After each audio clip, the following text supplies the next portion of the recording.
verdade, a base do governo não foi testada, né? Nós estamos numa situação que nós chegamos em abril e os três, na verdade, 4 primeiros meses foram de grande paralisia legislativa. O governo não passou o pacote com as novas regras fiscais, o projeto de regulamentação das mídias sociais também não foi levado à votação. Então, a gente vai ter agora, aí nos próximos dias, esses dois testes para a gente ver qual o tamanho verdadeiro dessa base de apoio ao governo. Se a gente vai ter, de um lado, um apoio significativo para montar uma CPMI que seja, que blinde o governo, que não seja recheado de bolsonaristas, que não dê a relatoria, a presidência, os cargos mais importantes para bolsonaristas, e no caso do projeto de lei que vai regulamentar as mídias sociais, se vai conseguir realmente aprovar sem grandes modificações esse projeto, né? A gente vai aprender a força do governo finalmente aí nos próximos dias. Até agora, a gente não teve nada para medir efetivamente essa força. É exatamente isso. O governo até agora ele não tem uma base sólida, né? Até porque não houve nenhuma grande votação de interesse do governo nessa legislatura, o que torna difícil para o governo tatear e entender onde pode confiar e onde não pode confiar. Então, por via das dúvidas, o governo está tentando atrair, né, apoio por parte dessa base mais fluida, né, por parte de parlamentares do Centrão, por parte de parlamentares que estão em tese do próprio bloco de apoio do governo, do MDB, do PSD, do União Brasil, mas que na prática, né, vai ser votação a votação, para tentar conseguir apoio. E é fundamental para o governo conseguir apoio. Eu concordo com o que o Pablo falou, eu não espero nenhuma explicação. A gente vai ter nessa CPI, a CPMI, uma disputa de quem grita mais alto. Enquanto isso, digamos que a investigação séria, né, os adultos na sala vão estar entre a Polícia Federal e o Supremo Tribunal Federal, exatamente para desenrolar isso. Então, aliás, é bem possível que enquanto se desenrole o bafafá da CPMI, né, a própria Polícia Federal e o Supremo Tribunal Federal apontem talvez o mandante, né? Tudo gira em torno do nome de Jair Bolsonaro como grande inspirador e mandante dessa farra toda. Então pode acontecer isso no meio da CPMI, a Polícia Federal trazendo indícios mostrando que Bolsonaro, por exemplo, depende se Anderson Torres falar, por exemplo, dar com a língua nos dentes, pode ser que Bolsonaro seja incriminado.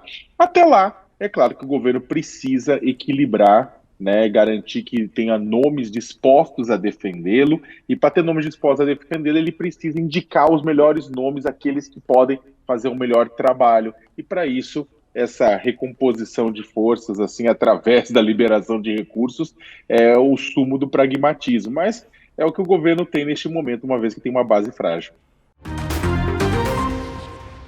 Antes quero trazer a coluna dela, da Carla Araújo, para a gente já trazer o assunto primeiro, porque tem essa questão de quem vai assumir o GSI, né? Interinamente está o Paulo Capelli, mas a gente sabe que a tradição é que um militar assuma o comando do Gabinete de Segurança Institucional. Gonçalves Dias, como todos já sabem, pediu para sair depois das imagens que vazaram aí com a presença dele, que a gente desconhecia até então, no dia 8 de janeiro, ali no Palácio da Alvorada, e um comandante do Exército sugere a Lula o nome de um general que já foi próximo da ex-presidente Dilma Rousseff, o general Marcos Antônio Amaro dos Santos, portanto, trazendo aí esse nome como uma possível nome para assumir o GSI.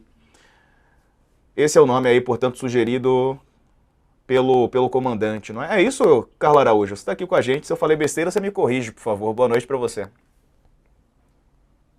Boa noite, Diego. Boa noite, Saca. Tudo bem? Não falou besteira nenhuma. É isso mesmo. Na verdade, assim, essa crise toda aí do GSI, né, é uma crise que começou ali com 8 de janeiro, né? Desde da invasão do Palácio do Planalto, muitos auxiliares do presidente Lula defendiam aí que o ministro Gonçalves Dias saísse do posto.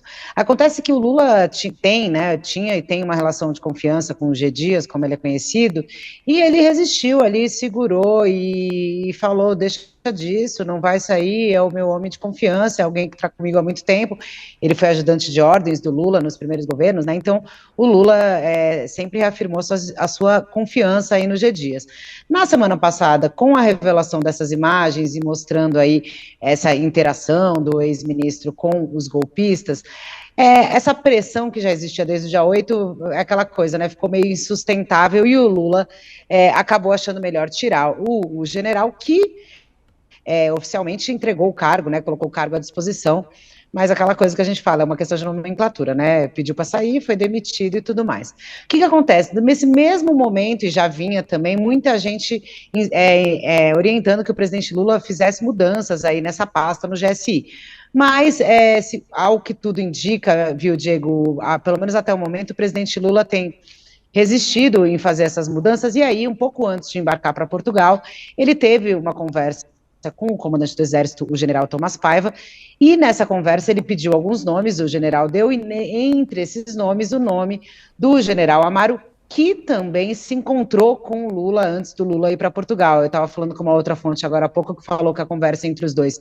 foi rápida, mas que o presidente Lula disse que tinha a intenção de convidá-lo para assumir o GSI, queria saber o que o Amaro achava. Ele falou que por bem, que se o presidente achasse que ele estava apto para o cargo, que ele aceitava. O general Amaro foi para a reserva em janeiro.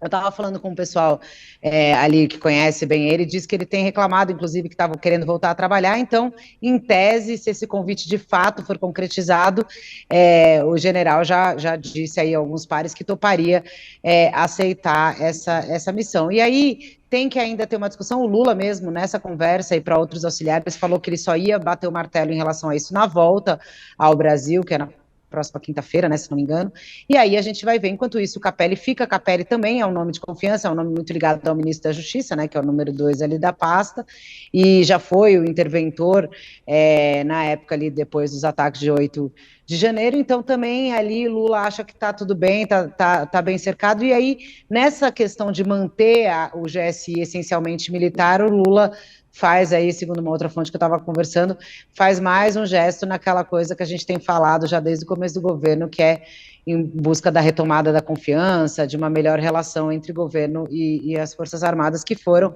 relação a essa que foi bastante deteriorada no governo Bolsonaro, a gente sabe bem, né? É o que temos por hora, Diego, aí agora a gente tem que esperar o presidente voltar para saber se isso vai andar e vai se confirmar. Qual?